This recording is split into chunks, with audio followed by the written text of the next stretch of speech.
Welcome back to the Best Worst Thing podcast. I'm your host, Joshua Lewa, and for season 5, our second guest for the season is Chris Bolyard. I got a chance to meet Chris Bolyard from another guest. He graduated from the Culinary Institute of America in Hyde Park before moving to St. Louis as a chef for one of my favorite restaurants in St. Louis, Sydney Street Cafe. Shout out to Sydney. Shout out to Kevin. Some of the best food that I've had in St. Louis. And my guess is you probably had something to do with it over my 20 years or whatever living here in St. Louis.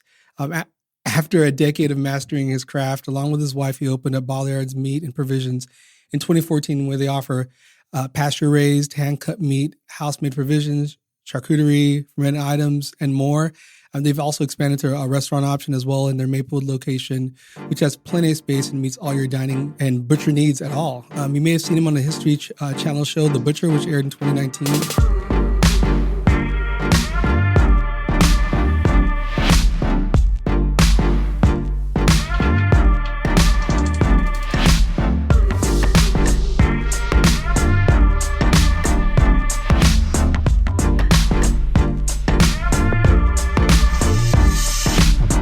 Welcome, Chris Bolyard. What's up, man? Thanks for having me. It's good to be here.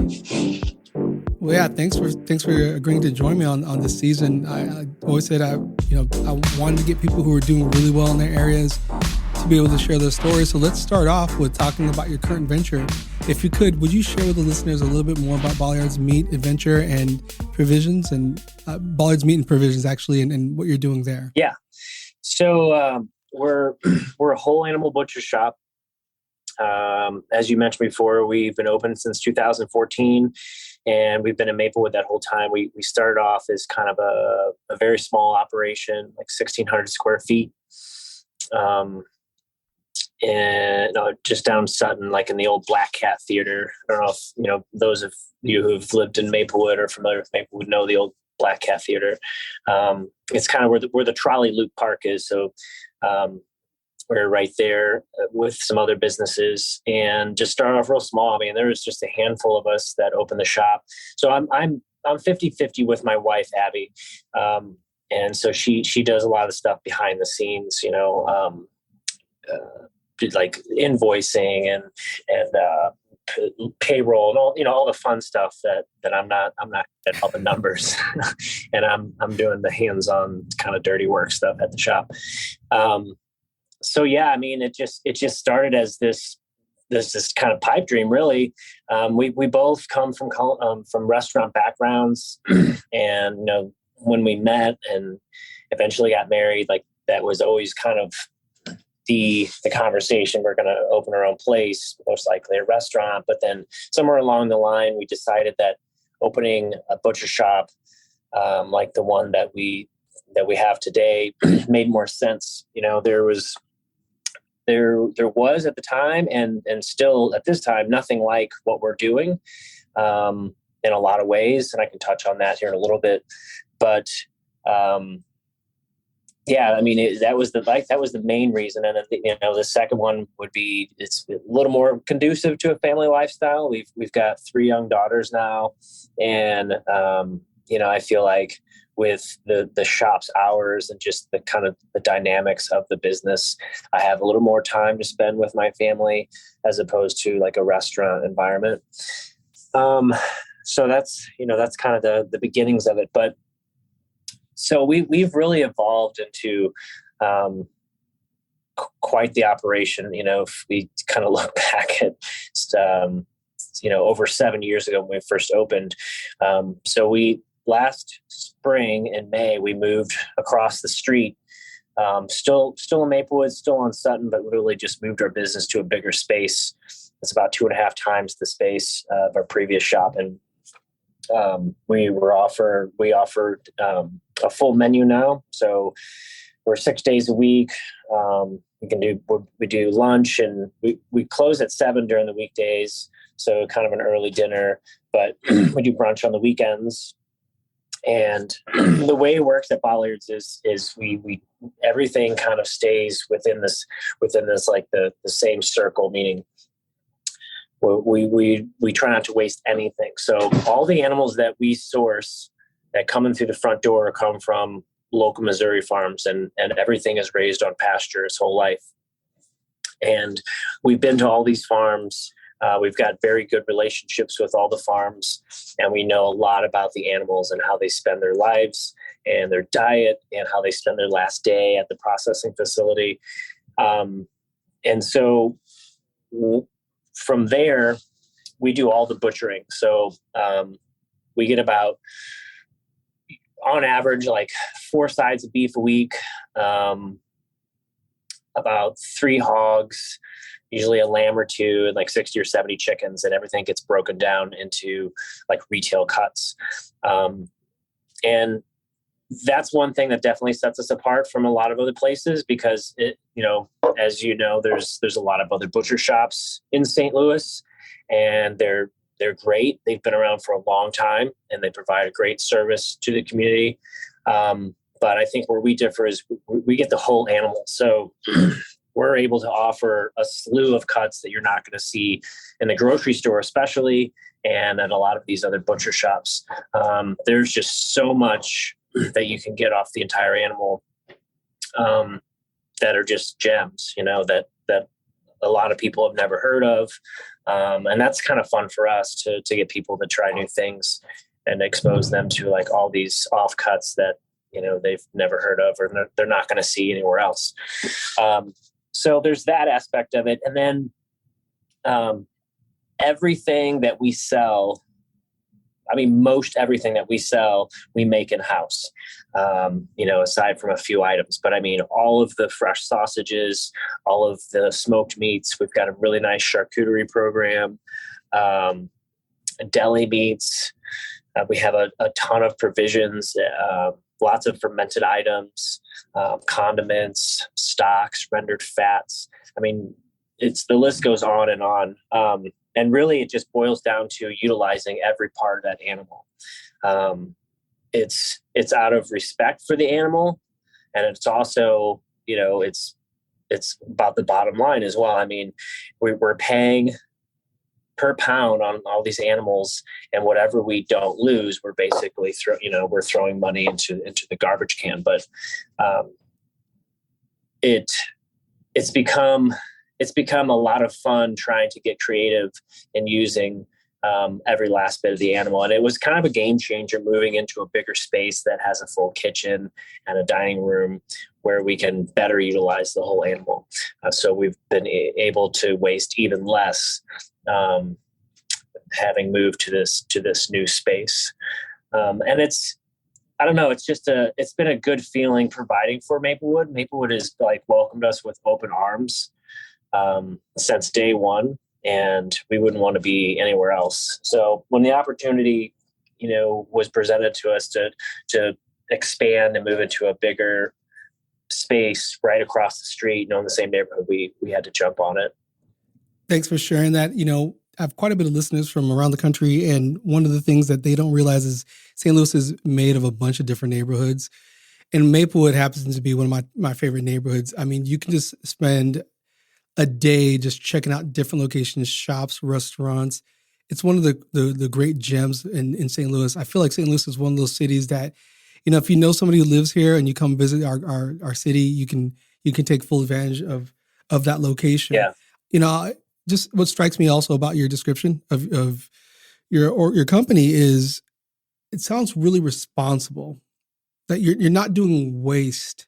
You're trying to. I kept reading and watching videos about you from tail to nose, and it just, to me, there's something that's that you use the word respect in there, and so I'm kind of curious about how you developed that philosophy or why you chose to go in that direction.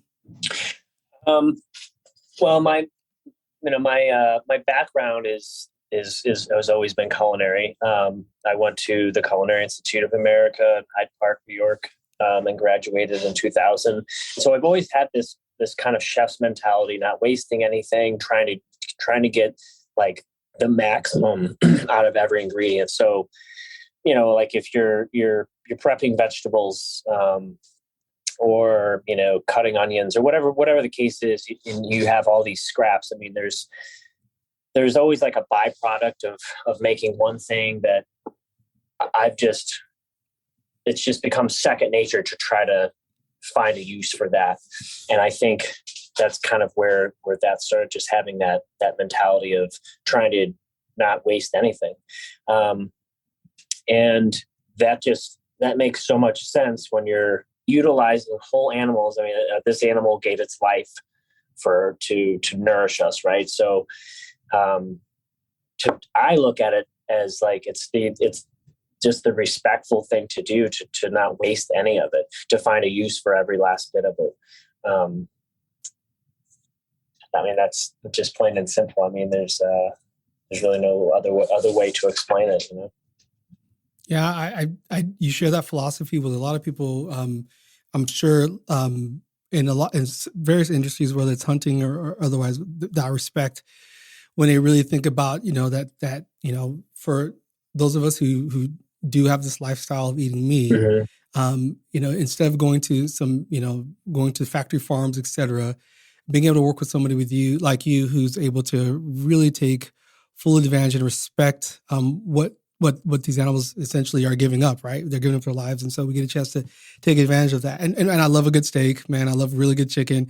I'm curious about what are some of the funkier items that people don't typically do that you all have discovered as you've kind of explored working with whole animals, and maybe even things that you serve at your restaurant. Some of the more like lesser known things. Yeah, that'd be great. Yeah. Beef heart and tongue. Like when we first opened, there was a hard sell. I think things have changed a little bit now because of like carnivore diets and things like that. People are just a little bit more aware of eating organ meat. But it was fun in the beginning to try to present them in a way that's more approachable. So like making pastrami out of those two things, which we still do now, and serve it on a sandwich. That was kind of another way that we could get people to try things, put them on a sandwich, and people were like, wow, this is really good. Whereas before they would hear the heart or tongue and be like, no, that's not for me. Yeah. Not into that. Right. And like liver is another one. I mean, liver is a very strong flavor, right? Even though it's like one of the most nutrient dense foods there is, it's kind of a hard sell, but there's so many applications for it in charcuterie.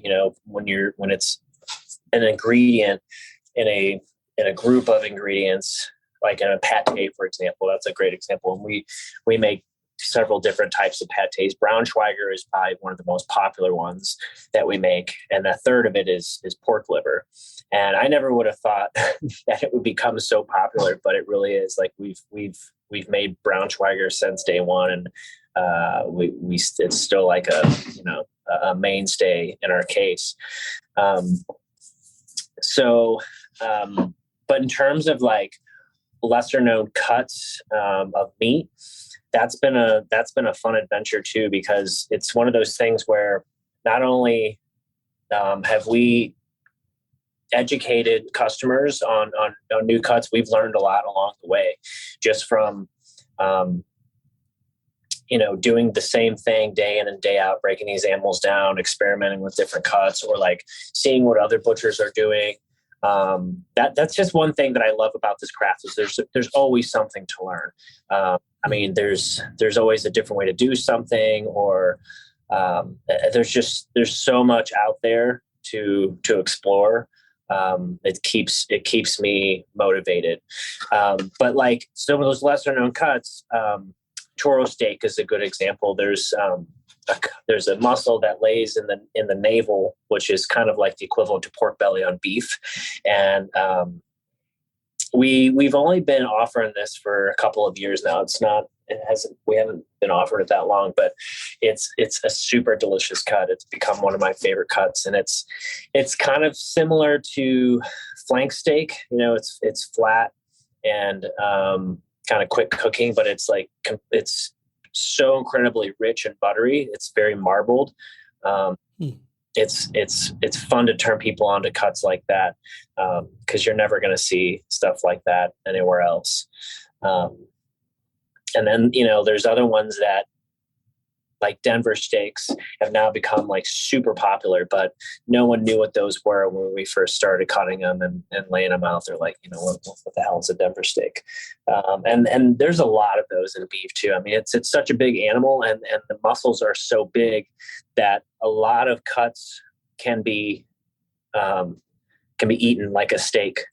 I mean, I always tell people that with four-legged animals like lamb and pork and beef, they all have the same muscle structure, but as the animal gets smaller, the cuts get smaller. So you're not going to always try to sell, like, for example, like briskets on beef are massive, right? Like they're 12, 13 pounds on average, but briskets on pork are a lot smaller, and those are kept with, like the picnic. So you're not going to see pork briskets as much as you are beef briskets, but there are some that are fun that are big on beef and smaller on, say, pork, like pork tri-tips. You're not going to see those anywhere else, but they're a fun little cut, very flavorful, and it definitely sets itself apart from like a pork chop or pork tenderloin. I could go on and on about those. There's a lot of smaller cuts that are fun to pull out of the animals that you're not going to see too many other places. Well, I have a lot of friends who just listen to that and are probably pretty pumped for the summer, especially when it gets warm, to maybe try a few new things. Yeah. So, you made this transition from working kind of as a chef behind the scenes to really being an entrepreneur. And I'm kind of curious about what made you make that bold step. So, I mean, I kind of always had this dream of working for, like, kind of owning my own place, whether that meant, a restaurant or whatever. I mean, I knew it was going to be something involving food, and it was hard decision, and it was really scary. I mean, I knew nothing about business when I started. It was a huge risk, just like any time you're starting a new business, there's a huge risk. But I also said to myself, I mean, like, I think one of the driving forces was I told myself that I didn't want to look back one day and regret not doing it. Because what do I really have to lose? And I mean, that was pretty much it. I mean, like I said, I didn't know much about the business side of things. I mean, all that stuff I had to kind of learn as I went. I mean, even writing a business plan was a struggle. Finding the money, finding the location, like all those things. I knew what I wanted to do once we got the place and we opened our doors. But leading up to that point, it was it was just kind of shooting from the hip and like learning as I go and rolling with the punches. But looking back, it's one of the best decisions I've ever made, especially going into business with my wife. I mean, I'm fortunate to have met her and have her in my life. And we kind of, we definitely balance each other out. I mean, we're different in how we approach the business. I'm much more of a risk taker, and don't think about, things as much, but we definitely balance each other out. It's a good balance. That's good. Probably the perfect person to go into business with. So yeah, I hear you saying about, you didn't know a lot and you were kind of learning along the way. And it's interesting that you started this in 2014 prior to the pandemic. I think you experienced at that time what a lot of people have experienced over the last couple of years, which is, I need to try something new, but I don't know how to do it. And so I need to figure a way to make it happen. And I'm just curious, that was not what was in the air. That was not in the zeitgeist, right? People were, pretty much, you had a stable job at a very successful location. And I think that's a pretty bold move to make at that time. I think right now, I don't know if a lot of people are doing it, but it seems like quite a few people are making riskier moves like that. So I can appreciate you taking that risk. But sounds like having a partner in crime was probably a very beneficial piece of that as well. Yeah, did it together. And it was, working, I can't like have this conversation without mentioning Kevin Nashon too. I mean, he's my biggest mentor for sure. I worked for Kevin for 10 and a half years, and I mean, I definitely wouldn't be the type of professional I am today had I not worked for him. I met him. We met through a mutual friend, and it was right before he bought Sydney Street, and we kind of hit it off. And I took a lot from my time at Sydney Street. It's hard to say where I'd be, if I had chose a different path or something. Who knows? Life's crazy how it happens and the people you meet and things like that. But it was definitely a game changing opportunity for me. And I didn't really know it at the time either. But like I said, I mean, like my time there with him was it's invaluable for sure.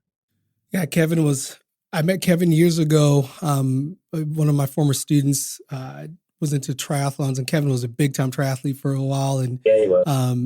And so, yeah, I checked his restaurant out way back in the day, and then went out there, within the last year or so, and got a chance to run into him, and it was just good catching up. When I actually lived down the street from him at that time, and so that just makes me want to think of another question I have for you, which is you mentioned him being one of your biggest mentors, and I'm kind of curious about your perspective on the importance of mentorship and having that kind of a person in your life.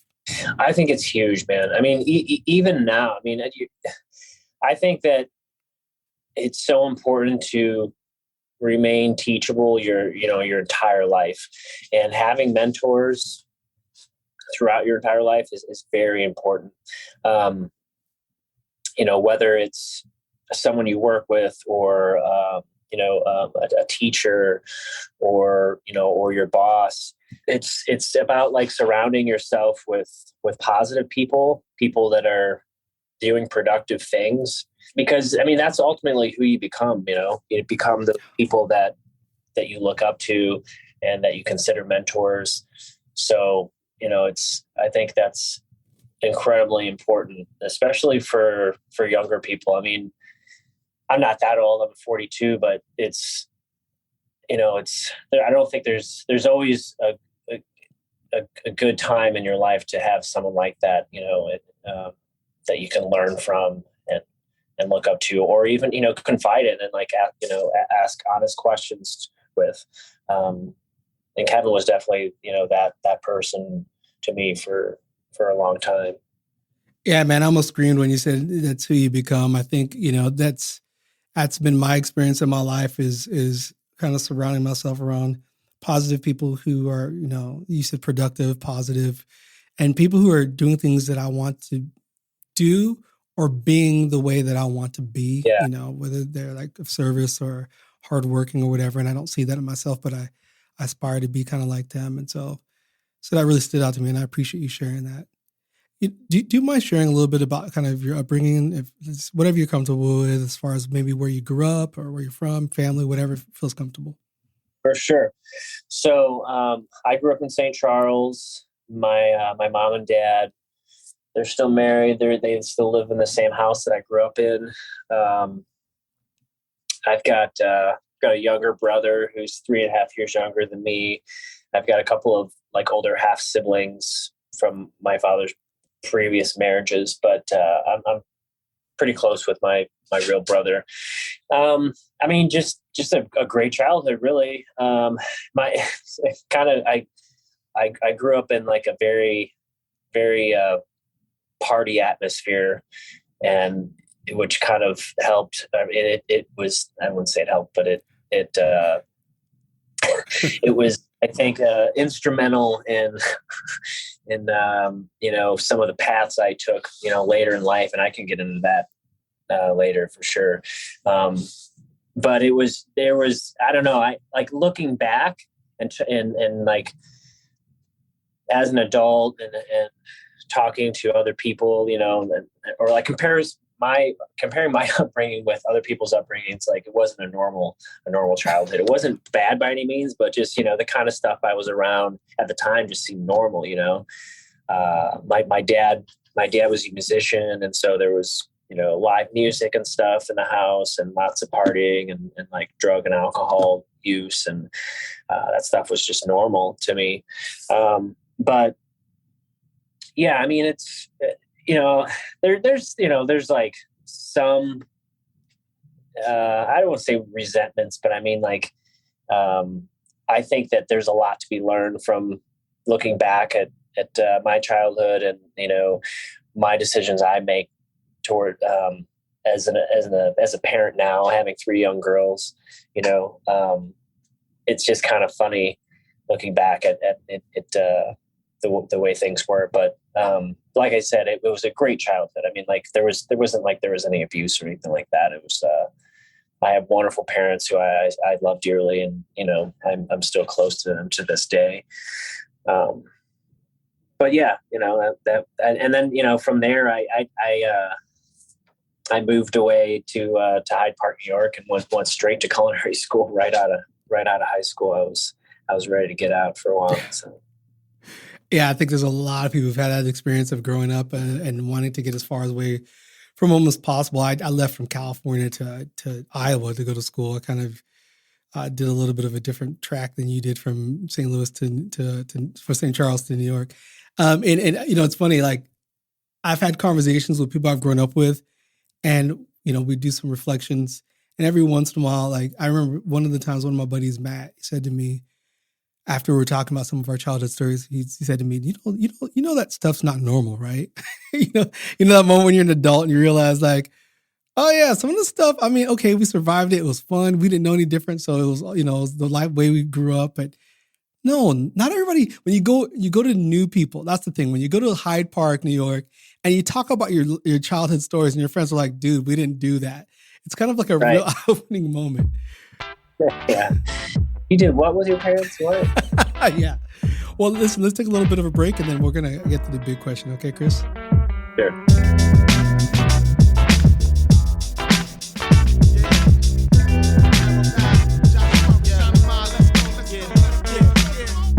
All right. So this is the Best Worst Thing podcast. And if this is your first episode you listen to or your 40th episode you've listened to, this is the time where we ask our guests to share a personal or professional story about a setback they had. And it's a what, how, what. So what was the situation, the setback?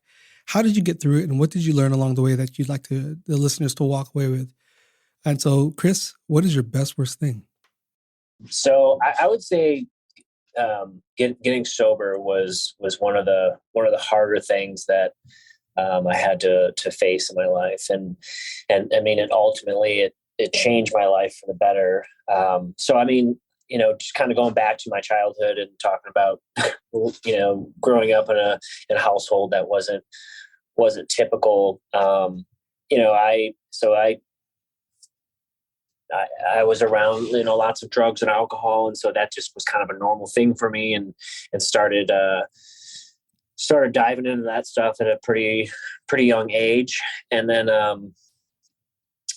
took that with me through high school and into culinary school and beyond. And working in kitchens my whole life, that was just kind of like the environment, the culture. It was everywhere. So it just kind of, it was always accessible, that kind of lifestyle, drugs and alcohol. But, it caught up with me after a while, and I just couldn't control any of it. And it became a real struggle. And it was kind of a process in order to get to where I am today. I mean, I ended up stopping drinking in about 2011. And, that was what had happened before that is I had gotten a couple of DWIs, and I got in a lot of trouble for the second one. And I had to spend a weekend. It was a weekend intervention. So I had to spend a weekend, these classes and with some other people. And it was, kind of my first light bulb moment of I might have a problem, and it was, for me, it was a really difficult thing to accept, because once that idea got into my head, really there was no going back. So it was kind of like, I struggle with it even more. And I knew deep down that I was going to be better off not drinking.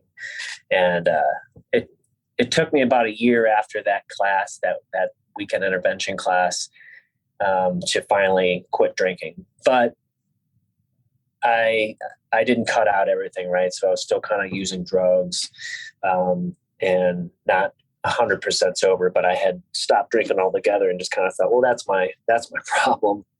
But it turns out everything was the problem, right? I don't have it's just kind of the person I am. It's all or nothing. And if I'm in, I'm in. And so I can't like moderate things, right? I got one gear. And so I have two people that were very instrumental in my life in helping me get sober.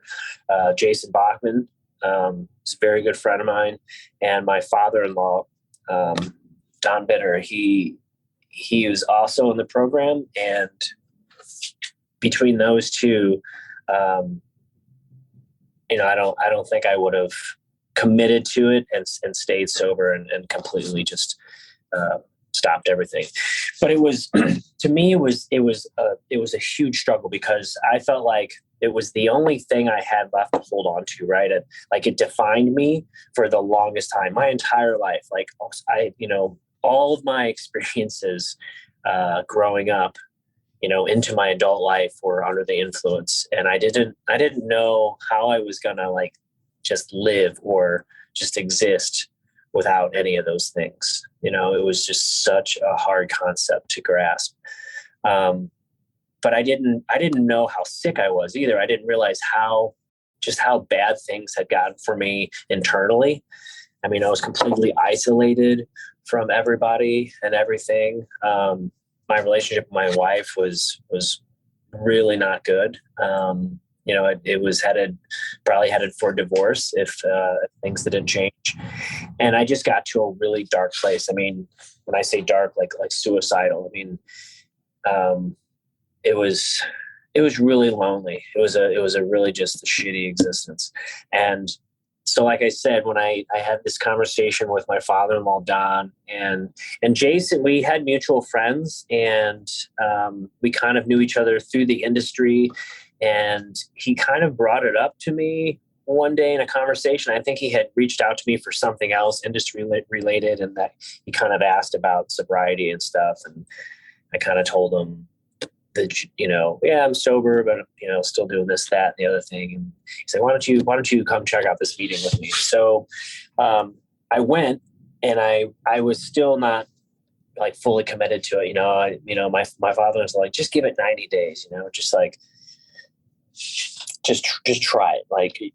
You don't have to commit to it. You don't have to quit anything, but see how you feel after 90 days. And I said, I could do that. I can do it for 90 days. And that's really the turning point. I mean, like I said, it sucked. It was terrible. But eventually my mentality about things just changed, and my life started to get better. And I started to enjoy things that I didn't really enjoy before, or I just didn't notice, you know what I mean? Everything just got better slowly but surely. And it's crazy because getting sober, it helped. It gave me tools to kind of to handle life, which I didn't have before, and in a lot of ways, I mean, because I just feel like I can look back and be like, I don't ever want to be in that position again, or think like that, or feel like that. So it's always good to remind myself what it was like and what it's like now. And that's the biggest motivator for me. But I mean, in a way, I'm grateful that I came from that, and it was such a struggle, because I don't know, I almost appreciate what I have now, maybe more than I would if I had never gone through any of that stuff, just because what sobriety has taught me is just a new way of looking at things, a new way to live. and it's enhanced everything. It really has. I'm not saying I don't ever have bad days. I mean, everybody has bad days. But I feel like now I'm much better equipped to handle those things. And I know more about myself than I did before. And it's funny too, because I have, you have this, I have this addict's mentality, like I said, like I don't have like an off switch. So, before I got 100% sober, I got into ultra running. I've always been into kind of endurance sports like triathlons and marathons and stuff, but I discovered ultra running. And once I actually got sober, that changed everything for me. Like with running, it kind of became my new obsession. You know what I mean? There isn't a huge, group of us, I'd say, in St. Louis, but I think in general, it's not as popular of a sport as, say, like basketball or football or a lot of mainstream sports.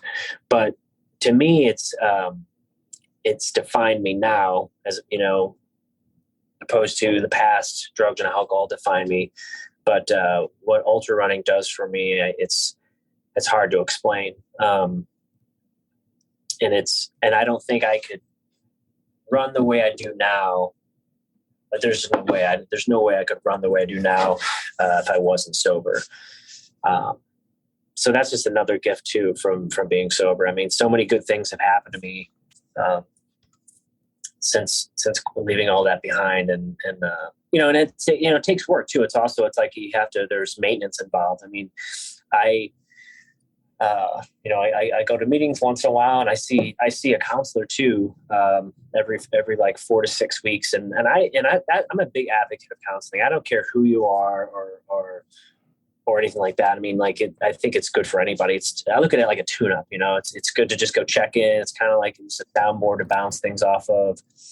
And even if you're doing all right, it's still good just to talk, just to like vocalize things, and that's like another thing that sobriety has taught me is to talk to people, and have people in your life that you can talk to, whether it's a close friend or a counselor, because a lot of crazy things can formulate in your head, and they're not always true. And so it's good to talk to people. It's cathartic in the sense that it's therapeutic to vocalize your thoughts to people. And I can't tell you how many times like I've been having a bad day, and just reaching out and talking to someone makes a huge difference. Even though like nothing has really changed, but just telling somebody about what's going on. Yeah. So, I mean, it was a game changer. It was definitely one of the worst things, but it ended up being the best thing that's ever happened to me, because I can look back and see a different person. Yeah, I bet the people around you can see a different person. I've said it once, and I'll say it 1,000 times. I think everybody needs at least a therapist, or to get into some sort of a 12-step program. Some version of getting it out, because I mean, I think you said it perfectly. The way we experience life in our heads and what's actually happening can be two very different things. Yeah. And, having a space to bounce some of that stuff and to work some of that stuff out, some of the stuff that you grew up around that you needed to make sense of, some of the stuff that like we kind of joked around about, but it's true. Some of the stuff that we dealt with that wasn't quite necessarily normal or right or whatever, but we dealt with it.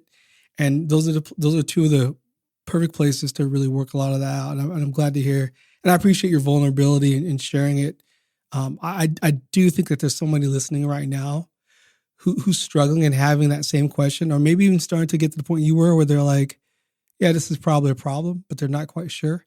And I think that's a powerful message that hopefully that will get to that person's ear and get them to try something different. I hope so too, man. I mean, that's like another gift, is like being able to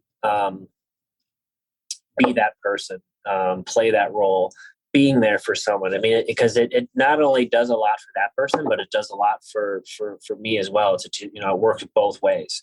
You can learn so much from another person when they're struggling, when they need help.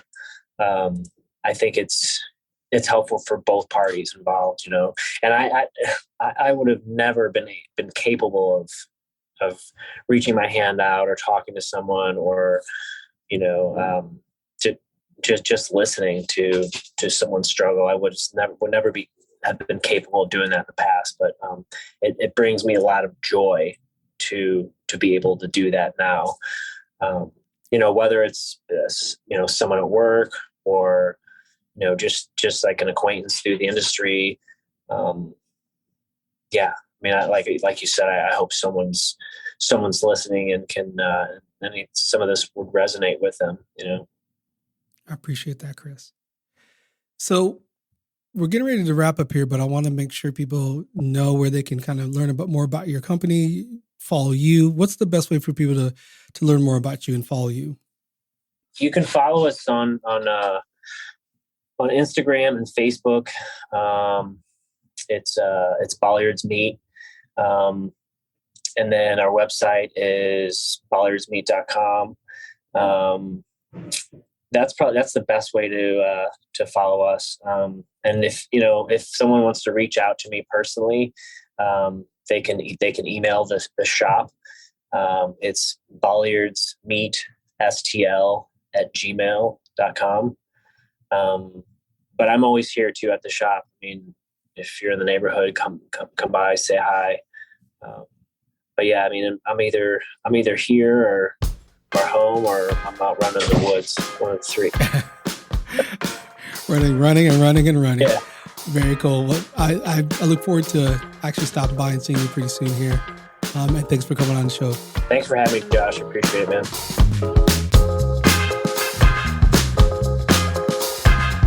Thank you for listening to the Best Worst Thing podcast. I'm your host, Josh Walewa. Music is produced by Josh One. You can follow him at Boomnote on Instagram and Twitter, and Josh One on Spotify. Our episodes are edited by Cooled Jets Music. You can follow him at Cooled Jets Music on Instagram.